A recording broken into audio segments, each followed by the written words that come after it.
বন্ধুরা, শালালোপা ক্রনিকলসে আপনাদের স্বাগত জানাই। আজকে আমি বীরাঙ্গনা কথার 4 নম্বর পর্বটি আপনাদের পড়ে শোনাবো। আহ, আমি শুধু বলতে চাই যে এই যে বীরাঙ্গনা কথার যে এক একটা গল্প, এক একজন বীরাঙ্গনার যে নিজের ভাষায় লেখা যে ঘটনাগুলো যে যিনি ধারণ করেছেন, যিনি আহ, লেখক, যিনি কম্পাইল করেছেন, তার নাম হচ্ছে সুরমা জাহিদ।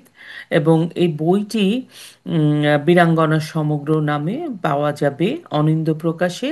এবং আমাকে এই তথ্য দিয়ে বইয়ের সমস্ত লেখাগুলা সরবরাহ করে যিনি সাহায্য করছেন, তিনি একজন বীর মুক্তিযোদ্ধা, লিনু হক। আপনাদের সবার কাছে আমরা কৃতজ্ঞতা জানাই শারালোপা ক্রনিকলসের পক্ষ থেকে। তাহলে বন্ধুরা, চলুন শুরু করি। বীরাঙ্গনা আহ, 3-এর আজকের যে বীরাঙ্গনার কথা বলবো, তার নাম হচ্ছে শঙ্কর রানী দাস। তিনি পাবনার মানুষ। শঙ্কর রানী দাস, স্বামী প্রভাত কুমার দাস, 1971-এর আষাঢ় মাস, জুন জুলাই গ্রামে খবর হলো মিলিটারিরা ঢুকছে। গ্রামটি বড়, তাই 4 5 6 7 6 জনের আম, একটি করে দল পাক সেনা সমস্ত গ্রামে ছড়িয়ে পড়ে। লুটপাট করছে, তাদের গাড়ি ছিল সড়কের ওপরে। লুটপাট করে গাড়িতে ভরছে। গ্রামে পাক হানাদাররা ঢুকছে শুনে লোকজন প্রাণ ভয়ে পালিয়ে যাচ্ছে। আর আমি সেই হতভাগী। তখন আমি আতুর ঘরে, মাত্র 10 12 দিন হয় আমার একটি মেয়ে হয়েছে। তাই আমি বাড়ির লোকের সাথে পালাতে পারিনি। লুকিয়েছিলাম নিজের ঘরেই।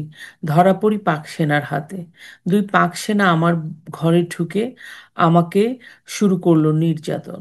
একটার পর একটা নির্যাতন করছে আমার একেবারে কাঁচা নাড়। আমার শরীরের অবস্থা খুব খারাপ, আমি সহ্য করতে পারছি না নির্যাতন।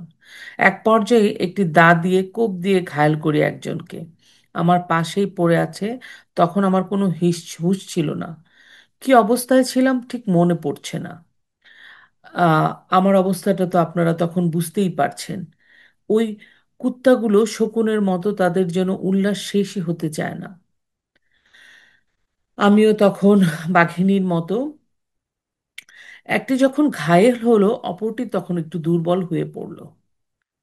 তখন আহতটাকে সঙ্গ করে তাড়াতাড়ি পালিয়ে গেল। ফেলে রেখে যায় তাদের একটি অস্ত্র। পরের দিন হানাদার সৈন্যরা আবার গ্রামে আসে। যাকে পাচ্ছে তাকেই নির্যাতন করছে, গ্রামে গ্রামে আগুন লাগিয়ে দিচ্ছে।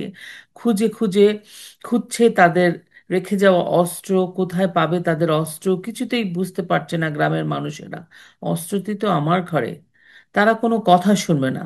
এদিকে আমিও নেই সেই গ্রামে। নির্যাতনের পর আমার স্বামী ও আমার পরিবার চলে যায় খাকছাড়া গ্রামে। কেমন করে যেন তারা খবর পায়। ওই গ্রামে এসে আমাদের ধরে নিয়ে মারতে মারতে আমাকে, আমার স্বামী আর দেবর গোবিন্দকে নৌকায় বেঁধে নিয়ে আসে। তাদের নৌকায় রেখে পাক সেনারা আমাকে নামিয়ে দেয় পানিতে, সেই সাথে গ্রামের মানুষকে ওই অস্ত্র খুঁজে আনার জন্য বলে। তন্ন তন্ন করে খুঁজছে অস্ত্র, কোথায় পাবে এই পানির মধ্যে অস্ত্রটা। গ্রামের লোকজন যখন অস্ত্র খোঁজা নিয়ে ব্যস্ত, তখন আমি কৌশলে ডুবতে ডুবতে চলে যাই নিরাপদ স্থানে। হানাদারেরা একসময় আমাকে আর খুঁজে পায় নাই। পরে শুনেছি ওই অস্ত্রও তারা আর খুঁজে পায়নি। খোঁজাখুঁজি শেষে অস্ত্র না পেয়ে আমার স্বামীকে ও দেবরকে ওই নৌকায় বাঁধা অবস্থায় নিয়ে যায় নগরবাড়ি ঘাটের ক্যাম্পে।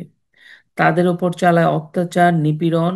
রাতে আমার স্বামী অনেক অনুনয় করে পায়খানা করার জন্য বের হয়। সেনা পাহারা নিয়ে যায় যমুনা নদীর তীরে। রাতের অন্ধকারে কৌশলে পালিয়ে নেমে উথাল পাথাল ঢেউয়ে ভাসতে ভাসতে চলে যায় বাটিয়া গ্রামে। তাকে না পেয়ে তারা, আমার স্বামীকে না পেয়ে তারা আমার দেবরকে হত্যা করে। বেশ কদিন পর আমার স্বামীর সাথে একত্রিত হয়ে চলে যাই ভারতে। স্বাধীনতার পর ফিরে এসে দেখি গ্রাম মানুষ শূন্য। ভিটে বাড়ি, ঘর বাড়ি কিছুই নেই। শূন্য ভিটে খা খা করছে। পাক বাহিনী বাড়ি ঘর সব পুড়ে ছাই করে দিয়েছে। এখন বেঁচে আছি কোনো রকমে। এটাকে বাঁচার মতো বলে না, বাঁচার মতো না।